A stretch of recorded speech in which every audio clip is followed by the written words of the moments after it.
Utkarsh from Triple S, and I welcome you all again in my another lecture. And today we'll be discussing about the latest Agnipath scheme जो अभी हाल ही में जो union government है उन्होंने launch की है। Union government ने ये स्कीम अग्निपथ स्कीम, तो इसके बारे में सारा देखेंगे कि ये स्कीम क्या है, इसके क्या प्रोविजंस हैं, ठीक है, और क्यों ये अभी इतनी न्यूज़ में चल रही है ये स्कीम, तो इसके बारे में सारा जानेंगे, ठीक है। तो देखिए फर्स्ट स्लाइड में तो मैंने ये जनरल, इसमें तो पूरा का पूरा ही ओवरव्यू आपको जो है अग्निपथ स्कीम का मिल जाएगा, लेकिन इसको डिटेल में समझाने के लिए मैंने इनको थोड़ा पॉइंट्स में डिफाइन किया हुआ है कि ये स्कीम क्या है। देखिए सेंटर ने क्या किया है अभी हाल ही में, इनफैक्ट मतलब परसों ही 15 जून को जो है वेंसडे को ये हमारे जो यूनियन मिनिस्टर हैं, यूनियन डिफेंस मिनिस्टर जो है हमारे राजनाथ सिंह जी, उन्होंने ये अग्निपथ स्कीम जो है ये लॉन्च की है। इसमें क्या है, it is basically a defence employment scheme. क्या है इसमें कि जितने भी जो हमारे डिफेंस के जो हमारे फोर्सेस हैं, चाहे वो आर्मी है, चाहे वो नेवी है, चाहे वो एयरफोर्स है, ठीक है, उसमें एम्प्लॉयमेंट की ये शॉर्ट टर्म स्कीम है, या आप ये भी कह सकते हैं कि टेम्पररी बेसिस पे अग्निपथ स्कीम के अंडर जो हमारे कंट्री के जो यूथ है, ठीक है, उनको एम्प्लॉयमेंट दी जाएगी, ठीक है। तो क्या है इस स्कीम के बारे में हम देखते हैं कि जो हमारे देखिए डिफेंस मिनिस्टर जो राजनाथ सिंह जी हैं, उन्होंने क्या कहा, उन्होंने अनाउंस किया कि जो कैबिनेट कमेटी है ऑन सिक्योरिटी, उसने ये जो कैबिनेट कमेटी ऑन सिक्योरिटी है, उसने एक हिस्टोरिक डिसीजन लिया to approve the transformative scheme of Agnipath. अब देखिए इस स्कीम, ये जो अग्निपथ स्कीम है, इसके अंडर क्या होगा कि यूथ को ज़्यादा से ज़्यादा एम्प्लॉय किया जाएगा डिफेंस सर्विसेज में, आर्म्ड फोर्सेस में, ठीक है, जिसकी वजह से ये मतलब राजनाथ सिंह जी ने ये कहा है कि इसकी वजह से क्या होगा, जो हमारे आर्म्ड फोर्सेस हैं वो ज़्यादा मॉडर्न बनेंगे। ऑब्वियसली जितना यूथ आएगा उतनी ज़्यादा न्यू एनर्जी के साथ जो है वो आर्म्ड फोर्सेस ज्वाइन करेंगे, तो उसकी वजह से मॉडर्निटी आएगी और वेल इक्विप्ड आएगी। क्यों? क्योंकि जो यूथ हैं they are mostly well equipped, tech savvy होते हैं, टेक्नोलॉजी जो है वो यूथ में ज़्यादा नॉलेज होती है उनको टेक्नोलॉजी की, right. They are using computers, they are using mobile phones, they are using different, they are working on different softwares today. तो इसकी वजह से जो आर्मी है वो ज़्यादा इक्विप्ड होगी, ज़्यादा टेक्नोलॉजी सेवी जो है हमारी जो आर्मी है, चाहे नेवी है, चाहे एयरफोर्स है, मतलब पूरा जो डिफेंस है वो वेल इक्विप्ड होगा, ज़्यादा मॉडर्न बनेगा, with employment of more Indian youth in Agnipath scheme, right. तो देखिए स्कीम का नाम है वो अग्निपथ है, और जो इस अग्निपथ स्कीम में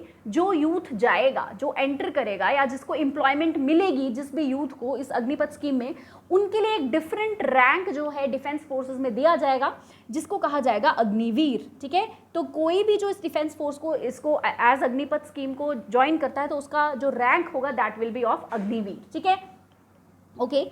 अच्छा जी, अब देखिए ये जो अपॉर्चुनिटी है ये आर्म्ड फोर्सेस में, आर्मी, नेवी और एयरफोर्स, डिफेंस फोर्स सभी में ये अपॉर्चुनिटी जो है वो दी जाएगी, ठीक है। तो अग्निपथ क्या है, बेसिकली ये पैन इंडिया, मतलब थ्रू आउट इंडिया जो है ये रिक्रूटमेंट चलेगी। It will B merit based recruitment, merit based होगा इसमें, प्लस इसमें फिजिकल टेस्ट भी होगा, मेडिकल टेस्ट भी होगा। फिजिकल और मेडिकल टेस्ट जो है वो पूरा प्रॉपर वैसा ही चलेगा जैसे कि डिफेंस फोर्सेस में ज्वाइन करने के लिए होता है, ठीक है। तो पूरा जो प्रोसेस है, पूरा जो रिक्रूटमेंट प्रोसेस है वो प्रॉपर तरीके से चलेगा। इसमें merit plus physical test plus जो मेडिकल टेस्ट जो है सब किया जाएगा, और उसके बाद जो भी यूथ जो सिलेक्ट होंगे उनको एनरोल किया जाएगा एज सोल्जर्स इन आर्मी, और अग्निवीर्स आप कह सकते हो, एयरमैन या सेलर्स आप कह सकते हो, कि इस रैंक पे जो है ये अग्निवीर्स को डिपोर्ट किया जाएगा, ठीक है।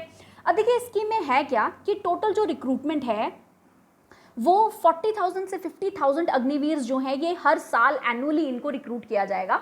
अभी इस साल मतलब 2022 की अगर मैं बात करूं तो अभी से जो है ये रिक्रूटमेंट प्रोसेस स्टार्ट हो जाएगा, और अब मतलब ऐसा कहा जा रहा है कि 2022 के आते आते टोटल 46,000 अग्निवीर्स बनाए जाएंगे, या 46,000 जो यूथ हैं उनको एम्प्लॉय किया जाएगा इस स्कीम में, which is in between 40,000 to 50,000 ratio. और मे बी देखिए टाइमली जो है इस स्कीम में चेंजेस आ सकते हैं विद जैसे जैसे टाइम होगा वैसे वैसे ये, क्योंकि अभी फर्स्ट आप कह सकते हो कि ये फर्स्ट रिक्रूटमेंट ड्राइव होगी ये, तो इसके बाद जो है changes in future we can see that what all changes do the government follow, ठीक है।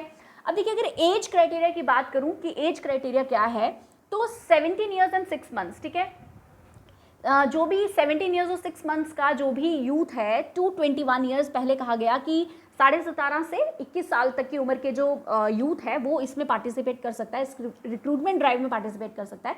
लेकिन अभी रिसेंटली मतलब अभी ये न्यूज़ आई है कि जो एज है उसको 23 ईयर्स कर दिया गया है अप टू, मतलब this is just for first year, ठीक है। अभी पहली रिक्रूटमेंट ड्राइव के लिए, जो पहली रिक्रूटमेंट ड्राइव होगी उसके लिए ये जो एज लिमिट है ये इंक्रीज कर दी गई है फॉर 23 ईयर्स, ठीक है। 2 साल की और एक्सटेंशन दे दी गई है। और ऐसी एक्सटेंशन जो है ये क्यों दी गई, क्योंकि देखिए अभी जो रिक्रूटमेंट ड्राइव्स पहले जो होती थी, जो आर्मी में भर्ती आप कह सकते हो उसके लिए जो रिक्रूटमेंट ड्राइव्स होती थी, वो आप देखेंगे कि पिछले 2 साल में हुई ही नहीं है या काफ़ी कम हुई है ड्यू टू कोविड, ठीक है। कोविड पैंडेमिक था तो भर्ती में जो है यूथ काफ़ी बढ़ चढ़ कर इसमें पार्टिसिपेट करते हैं, तो उसकी वजह से ऑब्वियसली काफ़ी रश हो जाता है। तो इस वजह से कोविड प्रोटोकॉल के चलते ये जो कोविड ये जो भी रिक्रूटमेंट ड्राइव्स हैं जो भी आर्मी की वो नहीं हुई थी, ठीक है, डिफेंस फोर्सेस की नहीं हुई थी। तो इस वजह से जो एज एक्सटेंशन है वो 23 ईयर्स तक कर दिया गया है। This is for the first recruitment only, पहले साल के लिए 23 ईयर्स जो है एज लिमिट कर दी गई है। Otherwise it is from 17.5 to 21 years, but maybe we can see extension in the future. हम अभी कह नहीं सकते, ठीक है, कि फ्यूचर में पॉलिसीज में क्या चेंजेस आएंगे वो अभी भी हम कह नहीं सकते, ठीक है। तो अभी फिलहाल जो एज है इस साल के लिए वो 23 ईयर्स कर दी गई है, ओके। टेन्योर ऑफ सर्विस जिस पे की ज़्यादा क्रिटिसिज्म देखने को मिल रहा है इस स्कीम पे, वो बेसिकली टेन्योर ऑफ सर्विस ही है इसका। तो टेन्योर ऑफ सर्विस जो है that is for 4 years only, ठीक है। 4 साल के लिए जो अग्निवीर से हमको अपॉइंट किया जाएगा, ठीक है, फॉर 4 ईयर्स ये जो सर्विस है ये 4 ईयर्स के लिए है। 4 ईयर्स के बाद, ठीक है, 4 ईयर्स के बाद क्या होगा कि जो 75% ऑफ दी अग्निवीर्स जो भी इसमें रिक्रूटमेंट जो भी एम्प्लॉयड होंगे, तो 75% उनमें से उनको रिटायर कर दिया जाएगा, उनमें से 75% लोगों को रिटायर कर दिया जाएगा। और 25% जो अग्निवीर्स हैं, जो 25% जो सोल्जर्स हैं या जो अग्निवीर्स हैं उनको एक्सटेंशन दे दी जाएगी, परमानेंट कमीशन उनको दे दी जाएगी फॉर 10 ईयर्स, ठीक है। तो 10 साल या 15 साल की जो है परमानेंट कमीशन जो है 15 साल की होती है, तो 15 साल की जो है उनको फर्दर एक्सटेंशन दे दी जाएगी 25% को। मान लीजिए अगर 1000 सोल्जर्स जो हैं या 1000 अग्निवीर जो है वो अपॉइंट होते हैं, ठीक है, तो उनमें से आप कह सकते हैं कि 250 जो अग्निवीर हैं उनको आगे फर्दर एक्सटेंशन दे दी जाएगी फॉर 15 ईयर्स और फुल कंप्लीशन करेंगे आर्मी की, जैसे बाकी आर्मी पर्सनल करते हैं। और उसमें से 75% जो लोग हैं जो अग्निवीर हैं उनको रिटायर कर दिया जाएगा, ठीक है। तो ये बेसिकली थोड़ी इसमें क्रिटिसिज्म के पॉइंट्स बन रहे हैं कि एज ये जो 4 ईयर्स की या फिर जो 75% जो लोग या जो अग्निवीर जिनको रिटायरमेंट दे दी जाएगी उनका क्या होगा, तो वो भी हम आगे अभी समझेंगे कि उनके ऊपर गवर्नमेंट ने क्या प्रोविजन रखा है, ठीक है।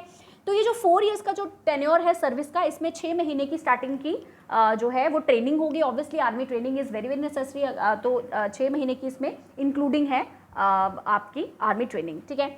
देखिए क्वालिफिकेशन क्या रखी गई है इसके लिए, 10th पास और 12th पास जो कैंडिडेट है वो उसमें लिया जाएगा। बेसिकली देखिए आर्म्ड फोर्सेस भी काफ़ी बड़ी हैं, डिफेंस फोर्सेस काफ़ी बड़ी हैं, तो उसमें अलग अलग तरीके के आप कह सकते हो अलग अलग तरीके की ड्यूटीज़ होती हैं। तो अकॉर्डिंग टू ड्यूटी, किसी ड्यूटी के लिए 10th पास जो है वो रखा गया क्राइटेरिया, किसी के लिए 12th पास जो है वो क्राइटेरिया रखा गया है, depends upon duty to duty, ठीक है। तो 10th और 12th जो है पास जो है इसकी एलिजिबिलिटी क्राइटेरिया रखे गए हैं, ओके। तो अब क्या होगा, ये जो एप्लीकेंट्स हैं ये सारे जितनी भी मेडिकल एलिजिबिलिटी या जो भी फिजिकल एलिजिबिलिटी जो है पास करके उसके बाद वो अग्निवीर एज अग्निवीर अपॉइंट होंगे, ठीक है। पूरा रिक्रूटमेंट प्रोसेस चलेगा, ओके। और अभी आने वाले टाइम में हम देख सकते हैं कि ये जो सर्विस है this will be open for women also, ठीक है। वैसे अनाउंस कर दिया गया है कि इसमें विमेन भी पार्टिसिपेट करेंगी, इसमें विमेन की रिक्रूटमेंट भी होगी, तो females can also apply for this, but it will take little time, ये प्रोग्रेसिवली फीमेल्स के लिए भी ओपन हो जाएगा, ठीक है। अब देखिए क्या मोस्ट इंपॉर्टेंटली ये था कि इसको काफ़ी मतलब इस रिक्रूटमेंट प्रोसेस को कहा जा रहा है कि ज़्यादा टाइम नहीं लगेगा, मतलब बहुत जल्दी ही इसका रिक्रूटमेंट प्रोसेस जो है वो स्टार्ट कर दिया जाएगा, ठीक है। जब ये 15th को, मतलब ये रिसेंटली जब 2 दिन पहले जब ये स्कीम जो है वो अनाउंस की गई, उसमें ये कहा गया था कि 90 डेज के अंदर ये जो रिक्रूटमेंट रैलीज़ हैं, जो रिक्रूटमेंट ड्राइव हैं, जो भी रिक्रूटमेंट भर्ती है, रिक्रूटमेंट रैलीज़ हैं, उनको विद इन 90 डेज जो है स्टार्ट कर दिया जाएगा, ठीक है। लेकिन अभी रिसेंटली अभी क्या हुआ कि जो हमारे जैसे एयर चीफ मार्शल हैं, जो हमारे चीफ ऑफ एयर स्टाफ हैं जो हमारी कंट्री के, ठीक है, एयर चीफ मार्शल विवेक राम चौधरी जी, उन्होंने ये अनाउंस किया कि जो एयरफोर्स है उसमें अग्निवीर्स को तो 24 जून से, अभी की जो 24 जून है अभी कमिंग डेज में, तो 24 जून से एयरफोर्स की रिक्रूटमेंट ड्राइव फॉर अग्निवीर जो है वो स्टार्ट हो जाएगी। और उसी के साथ साथ जो चीफ ऑफ आर्मी स्टाफ हैं हमारे कंट्री के, ठीक है, उन्होंने ये अनाउंस किया, जनरल मनोज पांडे जी ने, इन्होंने ये अनाउंस किया है कि विद इन 2 डेज, इनकी तो ये अनाउंसमेंट आई कि with in couple of days जो है आर्मी की जो रिक्रूटमेंट है वो स्टार्ट हो जाएगी फॉर अग्निवीर। और जो ट्रेनिंग पीरियड है, मतलब with in couple of days इसकी मतलब जो रिक्रूटमेंट प्रोसेस है या जो रिक्रूटमेंट अनाउंसमेंट है, आई वुड से कि जो अनाउंसमेंट है आर्मी के रिलेटेड अग्निवीर के अपॉइंटमेंट को लेके, तो वो जो है with in couple of days start मतलब कर दी जाएगी। और दिसंबर में, अभी जो आने वाला जो दिसंबर है 2022 का, उसमें ट्रेनिंग भी स्टार्ट हो जाएगी, ठीक है। तो पूरा रिक्रूटमेंट प्रोसेस खत्म होने के बाद ऑब्वियसली फिर ही ट्रेनिंग स्टार्ट होगी, तो ट्रेनिंग जो है दिसंबर में इटसेल्फ स्टार्ट हो जाएगी। ओके, तो रिक्रूटमेंट प्रोसेस जो है वो it will B announced very shortly, it is being said, ठीक है। अब बात करेंगे कि सैलरी की, कि भाई मॉनेटरी बेनिफिट्स क्या हैं और सैलरी क्या दी जाएगी। तो सैलरी जो है वो 30,000 से 40,000 पर मंथ जो है वो प्रोवाइड कर दी जाएगी, ₹30,000 टू ₹40,000 पर मंथ। अभी आगे मैं बताती हूँ आपको कि कैसे इसकी बाइफ्रिकेशन है। इन हैंड सैलरी जो है वो पूरी 30,000 तो नहीं आएगी, उससे कम आएगी, अभी देखते हैं। 23,000 जो है ये स्टार्टिंग के ईयर में आएगी। फिर देखिए 4 साल की टोटल सर्विस है, तो फर्स्ट ईयर में जो है वो थोड़ी कम रहेगी, फिर सेकेंड ईयर में थोड़ी increase, third year, fourth year आते आते जो है ऑलमोस्ट 6.92 लाख एनुअल का जो है पैकेज ये बन गया होगा। अभी आगे मैं आपको दिखाती हूँ। देखिए इस स्कीम के अंडर बेसिकली अगर मैं पैकेज की बात करूँ स्पेसिफिकली या सैलरी की बात करूँ, तो क्या होगा कि जो मंथली सैलरी जो है, देखिए फर्स्ट ईयर के लिए ये मंथली सैलरी है वो 30,000 रुपये है। पहले साल जो है ये 30,000 रुपये मिलेगी, जिसमें से 21,000 इन हैंड, जो मतलब जो इन हैंड आएगा एक अग्निवीर को जो सैलरी आएगी दैट इज़ 21,000। और उनमें से उसमें उस जो बाकी 9,000 बचा वो जो है contribution to Agniveer corpus fund 30%, यानी कि जो इस 30,000 का जो 30% है विच इज़ 9,000 रुपीज़, इसको as a contribution to Agniveer corpus इसको रख दिया जाएगा, आप कह सकते हो सेविंग में, ठीक है। एक अग्निवीर की सेविंग में ये 9,000 रुपीज़ रख दिए जाएंगे मंथली, और 9,000 रुपीज़ गवर्नमेंट अपने से कंट्रीब्यूट करेगी। मतलब जैसे पीएफ में होता है, जैसे प्रोविडेंट फंड में होता है, उसमें भी सैलरी में से कुछ अमाउंट कटता है सेविंग एज अ सेविंग, और उतना ही अमाउंट सपोज किसी की सैलरी में से 5,000 रुपये कट रहे हैं और एज सेविंग, ठीक है, और वो और 5,000 गवर्नमेंट भी डालती है, तो टोटल 10,000 की मंथली सेविंग होगी। और फिर at the time of retirement या एट द टाइम ऑफ जब आप सर्विस छोड़ते हो वो पीएफ जो है, प्रोविडेंट फंड जो है वो पूरा एक एम्प्लॉय को दे दिया जाता है।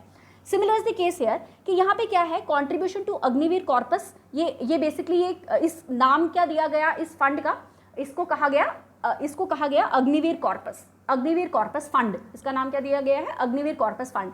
तो अग्निवीर कॉर्पस फंड में 9,000 उसकी सैलरी से कटेगा और 9,000 जो है गवर्नमेंट अपने से डालेगी, तो ऐसा चलेगा। ये फर्स्ट ईयर में मंथली 30,000 रुपीज़ मिलेंगे, ठीक है। उसके बाद सेकेंड ईयर की बात करें तो 33,000 मंथली मिलेंगे, ठीक है। सेकेंड ईयर में 33,000 रुपीज़ मंथली मिलेंगे, जिसमें से इतने जो हैं वो इसके कटेंगे और अग्निवीर के कटेंगे, और 9,900 जो है फिर 9,900 जो है अग्निवीर की तरफ से कटेंगे, और फिर 9,900 ही गवर्नमेंट कंट्रीब्यूट करेगी। इस तरीके से चलेगा। थर्ड ईयर में इतना, और फोर्थ ईयर में 40,000 पर मंथ हो जाएगा, जिसमें से 28,000 इन हैंड आएंगे और 12,000 जो है वो कटेंगे और 12,000 गवर्नमेंट अपने से डालेगी, ठीक है। तो ये जो है टोटल, अगर मैं सैलरी की, ये पूरी सैलरी की बात करूं, ठीक है, ये मंथली बेसिस पे मिलेगी, है ना, 28,000 जैसे मंथली बेसिस पे मिलेगा फोर्थ ईयर तक आते आते, ठीक है। तो इसको पूरा नाम दिया गया सेवानिधि पैकेज। तो टोटल जो सेवानिधि पैकेज है वो रुपीज़ आप देख सकते हो कितना, 11,71,000, ठीक है, 11,71,000 ऑलमोस्ट जो है, ये जो पूरा आप कह सकते हो, ये जो मंथली सैलरी को मिला के ये पूरा जो है 4 साल के लिए इतना ये अंडर सेवानिधि पैकेज जो ये सैलरी मिलेगी, ये under it will be under Sevanidhi package, जिसका नाम सेवानिधि पैकेज रखा गया है, ठीक है। वो मिलेगी 11.71 लाख, एक तो ये मिलेगा, प्लस ये जो पैसे हैं, यानी जो कॉर्पस में जो अग्निवीर कॉर्पस फंड में जो पैसे इकट्ठे होंगे वो ये 5 लाख प्लस 5 लाख, ये 10 लाख या 11 लाख के लगभग, ये 11 लाख से 12 लाख के लगभग ये वाला पैसा इकट्ठा हो जाएगा, ठीक है। तो ये टोटल जो है, एक तो ये 11-12 लाख रुपए ये जो कॉर्पस फंड में जो इकट्ठे होंगे, और ये जो बाकी जो ये सैलरी जो मंथली मिलेगी वो 11.71 लाख होगी। तो ये टोटल मॉनेटरी बेनिफिट जो है ये मिलने वाला है, ठीक है। प्लस इसके अलावा एक इंश्योरेंस जो है वो मिलेगा, नॉन कॉन्ट्रीब्यूटरी, मतलब खुद से कुछ कॉन्ट्रीब्यूशन नहीं देनी है अग्निवीर ने, राइट। तो नॉन कॉन्ट्रीब्यूटरी जो इंश्योरेंस कवर है ₹48 लाख का, वो भी मिलेगा, ठीक है। प्लस अगर कोई अग्निवीर जो है, गॉड फॉरबिड्स, अगर कोई अग्निवीर जो है वीर गति को प्राप्त होता है तो उसको ₹44 लाख का जो है एक्स ग्रेशिया जो additional in case of death during service जो है वो मिलेगा, और कॉम्पनसेशन फॉर डिसेबिलिटी, अगर इन सर्विस को डिसेबिलिटी हो जाती है तो उसके लिए भी कॉम्पनसेशन जो है वो मिलेगी, राइट। ओके और अग्निवीर जो होंगे उनको सारे जो भी ऑनर्स या जो भी अवार्ड्स हैं उनको मतलब उनको वो अवेल कर सकते हैं, उनको एंटाइटल जो है कोई भी ऑनर कोई भी अवार्ड जो भी ब्रेवरी अवार्ड्स होते हैं जो डिफेंस फोर्सेस में दिए जाते हैं वो अग्निवीर को भी दिए जाएंगे, ठीक है। और अग्निवीर को एक ये भी प्रोविजन होगा कि वो क्या कर सकते हैं जब वो इन सर्विस हैं तो वो 18.2 लाख का जो है लोन ले सकते हैं, ठीक है। किसी भी बैंक लोन जो है वो ले सकते हैं अंडर सेवानिधि पैकेज। जो उनको सैलरी मिल रही है वो भी अंडर सेवानिधि पैकेज मिल रही है, ठीक है। अब देखिए what will an Agniveer do after 4 years। अब देखिए ये क्वेश्चन जो है या ये आप कह सकते हो कि बहुत कॉन्ट्रोवर्शियल ये चीज़ चल रही है कि भाई 4 years तक तो सर्विस कर दी और 25% अग्निवीर को आपने एब्जॉर्ब भी कर लिया डिफेंस फोर्सेस के लिए, उनका तो चलो करियर बन गया, बट बाकी जो 75% लोग हैं वो कहाँ जाएंगे? 75% जो अग्निवीर हैं जो यूथ है वो कहाँ जाएगा, ठीक है। तो देखिए उसके लिए जो है गवर्नमेंट ने there are various provisions which the government has thought to undertaken, ठीक है, और अभी to undertake and it will undertake also. तो इसके लिए क्या किया गया है देखिए, एक तो ये कहा गया है कि फॉर द रेस्ट जो रेस्ट 75% जो अग्निवीर हैं जो रिटायर्ड होके जाएंगे उनके लिए क्या है स्कीम में, तो they will get a financial package of about ₹12 lakh. ये तो है ही जो उनको फाइनेंशियल पैकेज मिल रहा है, तो ताकि वो अपनी जो लाइफ है उसको आगे कंटिन्यू कर सके, ठीक है। और ये भी कहा गया है कि अगर कोई बिजनेस में जाना चाहता है, अगर कोई एंटरप्रेन्योर बनना चाहता है, गवर्नमेंट ने ये कहा है कि अगर कोई एंटरप्रेन्योर बनना चाहता है तो उनको बैंक लोन स्कीम्स में प्रायोरिटी मिलेगी, ठीक है। अगर वो अपना सर्टिफिकेट जो भी दिखाएंगे कि वो एज अग्निवीर उन्होंने सर्व किया हुआ है तो उनको बैंक लोन स्कीम में उनको जो है प्रायोरिटी दी जाएगी, ठीक है। और ये भी कहा गया है कि अगर जो स्टूडेंट्स हैं जो आगे पढ़ना चाहते हैं, ऑब्वियसली देखिए अगर 21 साल में 20-21 साल में जो है कोई आप कह सकते हो कि अग्निवीर बनेगा, ठीक है, 24 या 25 ईयर्स तक आते आते वो रिटायर हो जाएगा, ठीक है। तो 24-25 साल के बाद क्या, ठीक है, उसके बाद क्या, तो हो सकता है कोई किसी ने 12th ही की हो, उसके बाद उसने ज्वाइन कर लिया हो, तो नाउ ही और she wants to pursue graduation, ठीक है। तो अब ग्रेजुएशन करनी है, या किसी ने 10th पास करके गया है तो उसने 12th करनी है, फिर ग्रेजुएशन करनी है। तो ये क्वेश्चन मार्क सबसे बड़ा है कि भाई आगे स्टडीज़ का क्या रहेगा, ठीक है। तो देखिए स्टडीज़ के लिए क्या है, अभी ऐसा क्लियर कट गवर्नमेंट के द्वारा भी कुछ भी नहीं कहा गया है स्कीम में, बट हाँ कुछ ऐसे प्रोविजंस जो हैं गवर्नमेंट ने कुछ ऐसे लाए हैं, कुछ ऐसे क्लैरिटी नहीं है इस चीज़ में, but there are certain provisions कि कहा गया है कि भाई ब्रिजिंग कोर्सेज लाए जाएंगे, कुछ ऐसे ब्रिजिंग कोर्सेज जो है वो लाए जाएंगे, ठीक है। और ऐसा तो कहा ही गया है कि 12th क्लास का जो सर्टिफिकेट है, मतलब अगर कोई 10th करके गया है तो 12th क्लास का जो सर्टिफिकेट है वो दे दिया जाएगा अग्निवीर को। ऐसा भी रिसेंट ये अनाउंसमेंट आई है आफ्टर दी जो भी क्रिटिसिज्म जो ये स्कीम फेस कर रही है, उसके बाद गवर्नमेंट ने ये अनाउंस किया है कि 12th का जो सर्टिफिकेट है वो दे दिया जाएगा अग्निवीर को, जो भी 10th पास करके गए होंगे उसको 12th का मिल जाएगा, ठीक है। And for graduation it is being said कि जो इग्नू है, जैसे कि इग्नू जैसे इंस्टीट्यूट जो हैं दे विल बी ज्वाइनिंग, कि उनको मतलब ऐसा कहा गया है कि 50% ऑफ द कोर्स जो है, ठीक है, 50% ऑफ द कोर्स जो है वो ऐसा माना जाएगा कि कंप्लीशन है, उसके बाद 50% का कोर्स जो है वो एक कैंडिडेट को करना पड़ेगा, ठीक है, थ्रू इग्नू और थ्रू वेरियस यूनिवर्सिटीज़, ऐसा कहा गया है। यूजीसी ने भी अनाउंस किया है, यूनिवर्सिटी ग्रांट कमीशन जो है यूजीसी ने भी अनाउंस किया है कि ऐसा माना जाएगा कि 50% of the course is being completed और 50% जो है वो कोर्स कंप्लीट करना है, ठीक है।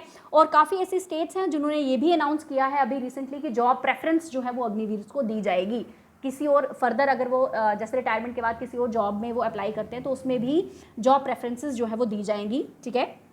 ओके अब जैसे ये देखते हैं, और प्रायोरिटी दी जाएगी अगर CAPF यानी कि अगर फर्दर वो किसी डिफेंस फोर्सेस में जैसे CAPF में जाना चाहते हैं या फिर पुलिस सर्विसेज को ज्वाइन करना चाहते हैं, एक पर्टिकुलर जिस स्टेट में वो रहते हैं उसी स्टेट की अगर वो पुलिस सर्विसेज ज्वाइन करना चाहते हैं, ठीक है, उसमें भी प्रेफरेंस मिलेगी अग्निवीर को, ओके। और देखिए एक और इम्पॉर्टेंट चीज़ है कि स्किल सर्टिफिकेट दिया जाएगा, ये तो खैर सभी अग्निवीर को दिया जाएगा। कोई भी अग्निवीर अगर कोई स्पेसिफिक स्किल सीखता है, जब वो 4 साल की सर्विस में है, जब वो कोई स्पेसिफिक स्किल सीखता है तो उसका एक स्किल सर्टिफिकेट जो है वो इशू किया जाएगा, उस पर्टिकुलर अग्निवीर को जो है वो स्किल सर्टिफिकेट इशू किया जाएगा, ठीक है। And that skill certificate could be a 3 year skill development course also, ठीक है। तो 3 year स्किल डेवलपमेंट कोर्स या इस तरीके से जो है उनको ये दिया जाएगा एक्सपीरियंस सर्टिफिकेट, जिसकी वजह से उनको आगे जो चांसेस हैं और आगे जो अपॉर्चुनिटीज़ हैं उनके करियर में वो उनको मिलती रहें, ठीक है।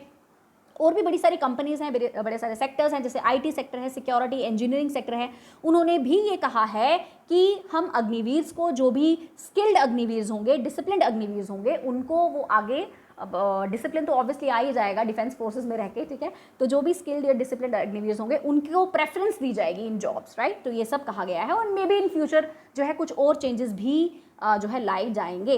अब देखिए क्वेश्चन ये पैदा होता है कि ये स्कीम जो है ये लाई क्यों गई गवर्नमेंट के द्वारा, ये इस स्कीम की क्या नीड थी basically, that why this transformation came into the defence forces, ऐसा क्यों किया गया। देखिए सबसे पहले बात ये कि ऐसा अभी ये रियलाइज हो रहा है, ठीक है, कि जो बेसिकली देखिए होता क्या है कि डिफेंस फोर्सेस में जब जो डिफेंस फोर्सेस होते हैं उनमें देयर इज एन अमालगमेशन और there is a ratio of experience and you could say youth, ठीक है, जहाँ पे यंग ब्लड और एक्सपीरियंस्ड लोगों का एक अमलगमेशन होता है, mixture of experience and youth both होता है, right. But now it is being Saint, एक ऐसा ट्रेंड देखा गया है कि जो एवरेज एज है एक डिफेंस पर्सोनल की वो 32 ईयर्स हो रही है, यानी कि हम एक्सपीरियंस की तरफ हम ज़्यादा जा रहे हैं और यूथ जो यंग ब्लड है वो थोड़ा कम है, ऐसा देखा गया है, ठीक है। तो इस यंग ब्लड को या यूथ को की पॉपुलेशन को इंक्रीज करने के लिए आर्मी में आर्मी ही निकल रहा है बार बार मुंह से, राइट। तो it is army as well as navy as well as air force, ठीक है, पूरे डिफेंस फोर्सेस तीनों जो हैं डिफेंस फोर्सेस इसमें इंक्लूडेड हैं, राइट। तो अब इसमें हम देखा गया कि एक्सपीरियंस जो है उसकी साइड ज़्यादा है देन द यंग ब्लड। तो इस यंग ब्लड को इंक्रीज करने के लिए आर्मी में ऐसी रिक्रूटमेंट ड्राइव लाई गई है, इसलिए एज क्राइटेरिया जो है वो कम रखा गया है, राइट। तो इट इज़ बीइंग सेड, तो this is one of the that why the scheme has been launched. एक तो ये जो है इसका आप कह सकते हो कि एक ये रीज़न है कि ये स्कीम जो है लाई गई, ठीक है। और क्योंकि ऐसा हुआ भी इसलिए क्योंकि ज़्यादा जो रिक्रूटमेंट ड्राइव्स हैं वो नहीं की गई फ्रॉम लास्ट 2 ईयर्स, क्योंकि कोविड था तो रिक्रूटमेंट ड्राइव्स नहीं की गई, ठीक है। इसकी वजह से जो यूथ पॉपुलेशन है may be that is less, okay. Next and the very very important reason for this scheme is कि देखिए बेसिकली है क्या कि जो इंडिया में क्या हो रहा है कि जो भी मिलिट्री बजट है उसमें सैलरीज, पेंशन, मेंटेनेंस के ऊपर खर्चा बहुत ज़्यादा हो रहा है, ठीक है। सैलरीज पे खर्चा हो रहा है, पेंशन्स पे खर्चा हो रहा है, पेंशन्स काफ़ी देनी पड़ रही हैं, ठीक है। जो भी 35 मतलब 34-35 ईयर्स के बाद जो हैं लोग जो आर्मी जो भी डिफेंस पर्सोनल हैं वो रिटायर हो रहे हैं, ठीक है। तो उसके बाद क्या किया जा रहा है, पेंशन्स जो हैं, अगर मैं सोल्जर रैंक की बात करूं, ठीक है, तो पेंशन्स काफ़ी ज़्यादा देनी पड़ रही हैं, मेंटेनेंस कॉस्ट लगती है, राइट। तो इसकी वजह से गवर्नमेंट को ये एक्सपेक्टेड है कि शायद अग्निपथ जैसे स्कीम को लाके गवर्नमेंट अपने एक्सपेंसेस को काफ़ी कट करेगी, पेंशन्स जो है वो कम देनी पड़ेगी, राइट। तो क्योंकि इसमें पेंशन नहीं है, ठीक है, अग्निवीर को कोई पेंशन नहीं दी जाएगी, वो एक लमसम अमाउंट जो है जो भी अग्निवीर कॉर्पस फंड में जो रखा गया प्लस जो उनकी सैलरी है वही दिया जाएगा, ठीक है, प्लस जो हेल्थ इंश्योरेंस है और बाकी बेनिफिट्स है। पेंशन इसमें नहीं है, right. So since there is no pension तो इसीलिए गवर्नमेंट के जो एक्सपेंसेस हैं वो ड्रास्टिकली इससे कट होंगे, ये एक्सपेक्टेड, ये गवर्नमेंट जो है एक्सपेक्ट कर रही है, ठीक है। देखिए अगर मैं इंडिया की टोटल डिफेंस बजट की बात करूं, अभी जो 2022-23 का जो रिसेंट बजट था, इनफैक्ट बजट पे ऑलरेडी मैं एक लेक्चर बना भी चुकी हूँ, उसमें भी मैंने डिफेंस बजट बताया था कि डिफेंस बजट जो है वो कितना है, ठीक है। तो अगर मैं इंडिया की टोटल डिफेंस बजट की बात करूं तो दैट इज ₹5,25166 करोड़, जिसमें से अगर सिर्फ पेंशन्स की ही बात करूं तो वो ऑलमोस्ट देखिए 119696 करोड़, ठीक है। तो ऑलमोस्ट इतने में से, इतने टोटल मतलब बजट में से आप देख सकते हो कि काफ़ी बड़ा शेयर जो है वो सिर्फ पेंशन्स में ही जा रहा है, ठीक है। तो यू कुड सी कि इसमें काफ़ी ज़्यादा जो आप कह सकते हो शेयर वो पेंशन में जा रहा है। तो इसको रिड्यूस करने के लिए अपना जो डिफेंस पेंशन बजट जो है उसको रिड्यूस करने के लिए ये स्कीम प्रोबेबली इस स्कीम का कोई असर जो है वो हो सकता है, ठीक है, इस चीज़ पे। तो this is all about the Agniveer Agnipath scheme, जिसमें जो रिक्रूट होंगे उनका नाम अग्निवीर है, ठीक है। तो ये जो स्कीम है ऑब्वियसली काफ़ी ज़्यादा क्रिटिसिज्म फेस कर रही है ड्यू टू कि इसका जो टेन्योर इन सर्विस है वो काफ़ी कम है, ठीक है। But then there are positive and there are negative effects as well, ठीक है। तो जो है इसमें यूथ को एक डिसिप्लिन लाइफ जीने की जो है अपॉर्चुनिटी इसमें मिल रही है and it is an employment for youth generation, ठीक है, ऐसा कहा जा रहा है, राइट। एम्प्लॉयमेंट अपॉर्चुनिटी है, एक्सटेंशन भी दी जाएगी and there are various benefits also which the government is like actually implement is going to implement, ठीक है। तो ये सब इसमें हम देखने को हमें मिल रहा है, ठीक है। तो this is all about the Agnipath scheme. So hope you like the lecture. If you like the lecture please hit the like button, और जिन्होंने अभी हमारे चैनल को सब्सक्राइब नहीं किया है ट्रिपल एस को, आप चैनल को सब्सक्राइब भी कर लें, ठीक है। I will see you very soon with the new lecture, जो मैं लेक्चर्स सेंटर स्पॉन्सर्ड स्कीम्स पे जो हमारे लेक्चर आ रहे हैं, ठीक है, जो मैं लेक्चर आपको प्रोवाइड कर रही हूँ, वो लेक्चर जो है बहुत ही जल्द आपको वो लेक्चर भी आगे कॉन्टिन्यूशन में मिल जाएगा, ठीक है। तो this is all for today's lecture, so keep studying, keep revising. जय हिंद, बाय बाय।